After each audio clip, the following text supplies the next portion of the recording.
दोस्तों, जब भी हम मैक्रो इकोनॉमिक्स की बात करते हैं या किसी कंट्री की इकोनॉमी की बात करते हैं तो एक टर्म बार बार सामने आता है जो कि है जीडीपी।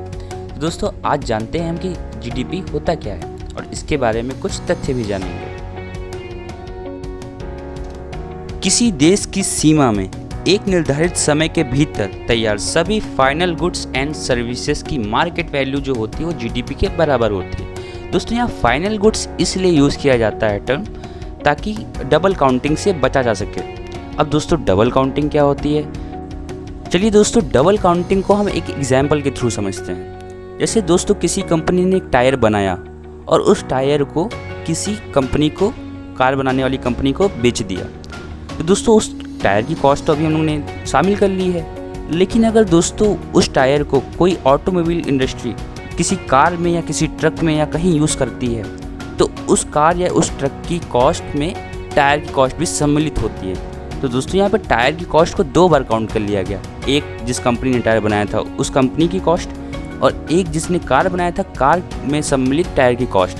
दोस्तों, इसी डबल काउंटिंग से बचने के लिए हम लोग फाइनल गुड टर्म इस्तेमाल करते हैं। फाइनल गुड यहाँ पर कार या ट्रक होगा, टायर नहीं। तो टायर की कॉस्ट कार और ट्रक में सम्मिलित हो जाएगी, तो हम लोग टायर की अलग से कॉस्ट नहीं कंक्लूड करेंगे। दोस्तों, जीडीपी या ग्रॉस डोमेस्टिक प्रोडक्ट को किसी कंट्री की हाल की इकोनॉमी बताने के लिए यूज़ में लाया जाता है कि वो कंट्री मंदी से जूझ रही है या उसमें ग्रोथ देखने को मिल रहा है। दोस्तों, जीडीपी कंट्री के द्वारा खुद मापी जाती है या कभी कभी वर्ल्ड ऑर्गेनाइजेशंस जैसे world bank, the international monetary fund and the United Nations के द्वारा भी ज्ञात की जाती है। दोस्तों, जीडीपी को कैलकुलेट करने के 3 डिफरेंट वेज होते हैं। दोस्तों, पहला तरीका एक्सपेंडिचर्स होता है, यह किसी भी कंट्री में टोटल परचेज्ड की मार्केट वैल्यू और नेक्स्ट एक्सपोर्ट्स के सम के इक्वल होता है। दोस्तों, दूसरा तरीका होता है इनकम का तरीका। हम किसी देश के इंडिविजुअल्स और बिजनेसेस की इनकम का सम करके उस देश की जीडीपी को कैलकुलेट कर सकते हैं। तीसरा तरीका होता है दोस्तों प्रोडक्शन का तरीका। दोस्तों, किसी भी देश में टोटल प्रोडक्शन जो होता है उसकी मार्केट वैल्यू ही जीडीपी के इक्वल होती है। दोस्तों, हम ज़्यादातर एक्सपेंडिचर्स के बेसिस पे ही जीडीपी को कैलकुलेट करते हैं। दोस्तों, एक्सपेंडिचर में 4 कंपोनेंट्स आते हैं। पहला है सी मतलब कंजम्पशन, आई मतलब इन्वेस्टमेंट, जी मतलब गवर्नमेंट एक्सपेंडिचर्स और एक्स माइनस एम मतलब एक्सपोर्ट माइनस इम्पोर्ट, जिसे ट्रेड बैलेंस भी बोलते हैं। दोस्तों, GDP consumption, investment, government expenditures, export minus import के सम के इक्वल होती है। दोस्तों, किसी भी देश का जो कंजम्पशन होता है वो जीडीपी में सबसे ज़्यादा बड़ा रोल अदा करता है। जैसे किसी अगर देश में कंजम्पशन ज़्यादा हो रहा है तो उसकी जीडीपी काफ़ी अच्छी होगी। दोस्तों, इन्वेस्टमेंट किसी भी कंट्री का इकोनॉमी में 18 से 20% का रोल अदा करता है और दोस्तों ये सबसे ज़्यादा फ्लक्चुएट होने वाला कंपोनेंट है।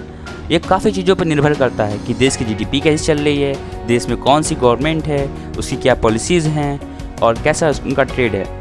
दोस्तों, अब बारी आती है गवर्नमेंट एक्सपेंडिचर्स की। दोस्तों, इसमें गवर्नमेंट के द्वारा कुछ परचेज़ किया जाना या कहीं पे मनी इन्वेस्ट किया जाना होता है।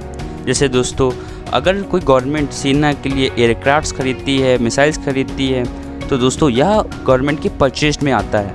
और दोस्तों, अगर कोई गवर्नमेंट किसी पुल के निर्माण के लिए, किसी रोड के निर्माण के लिए, किसी हॉस्पिटल के निर्माण के लिए अगर पैसे देती है तो यह स्पेंड मनी में आता है, जो कि गवर्नमेंट एक्सपेंडिचर्स के अंतर्गत ही होता है। दोस्तों, यहाँ समझने वाली बात केवल यह है कि दोस्तों सोशल सोसाइटी और वेलफेयर के लिए डोनेट किया हुआ पैसा जीडीपी में कंक्लूड नहीं होता है, जैसे वृद्ध पेंशन योजना, नारी कल्याण योजना आदि। दोस्तों, अब बारी आती है ट्रेड बैलेंस की। दोस्तों, ट्रेड बैलेंस कुछ और नहीं बल्कि एक्सपोर्ट और इम्पोर्ट का डिफरेंस होता है। दोस्तों, यदि कोई कंट्री एक्सपोर्ट ज़्यादा कर रही है और इम्पोर्ट कम कर रही है तो उसे ट्रेड सरप्लस देश कहते हैं, और यदि इम्पोर्ट ज़्यादा कर रही है, एक्सपोर्ट कम कर रही है तो उसे ट्रेड डेफिसिट देश कहते हैं। दोस्तों, अभी आपने हाल ही में सुना होगा इंडिया और चाइना के बीच, जहाँ इंडिया ने इम्पोर्ट ज़्यादा किया है, चाइना से एक्सपोर्ट कम किया है, इसलिए इंडिया और चाइना के बीच इंडिया ट्रेड डेफिसिट है और चाइना ट्रेड सरप्लस है। दोस्तों, अब बात करते हैं जीडीपी के कुछ ड्रॉबैक्स की। तो दोस्तों, यह किसी देश के स्टैंडर्ड ऑफ लिविंग को इंडिकेट नहीं करता। जैसे दोस्तों, आपको अगर $5 दे दिया जाए अमेरिका में और उसी के हिसाब से आप कन्वर्ट कर लीजिए रुपीज़ में, 350 रुपये दे दिया जाए इंडिया में, तो दोस्तों इंडिया में रहना आसान है विद रिस्पेक्ट टू अमेरिका में रहना। दोस्तों जीडीपी ब्लैक मार्केट इकोनॉमीज को इंक्लूड नहीं करता। जैसे दोस्तों किसी देश में अगर इलीगल तरीके से ड्रग्स बेचे जा रहे हैं तो वह जीडीपी में इंक्लूड नहीं हो पाएंगे। दोस्तों जीडीपी में अनरिपोर्टेड लेबर इंक्लूड नहीं किए जाते हैं। दोस्तों आप किसी भी कंट्री की जीडीपी को देखकर यह नहीं बता सकते कि उस देश में रहने वाले लोग कितने हैप्पी हैं, कितने हेल्दी हैं और कितने खुशहाल हैं। जैसे दोस्तों चाइना की इकोनॉमी तो इंडिया से काफ़ी ज़्यादा है, लेकिन आप इसे देखकर यह नहीं बता सकते कि वहाँ के लोग काफ़ी खुश हैं इंडिया के मुकाबले और काफ़ी हेल्दी हैं, और यह जीडीपी का सबसे बड़ा ड्रॉबैक है। दोस्तों अब आपको यह बताना है कि इंडिया की करंट जीडीपी कितनी है। तो दोस्तों अगर आपको पता है तो कमेंट बॉक्स में बताएं, वरना थोड़ी सी रिसर्च कीजिए। मिलते हैं अगली वीडियो में, तब तक के लिए धन्यवाद।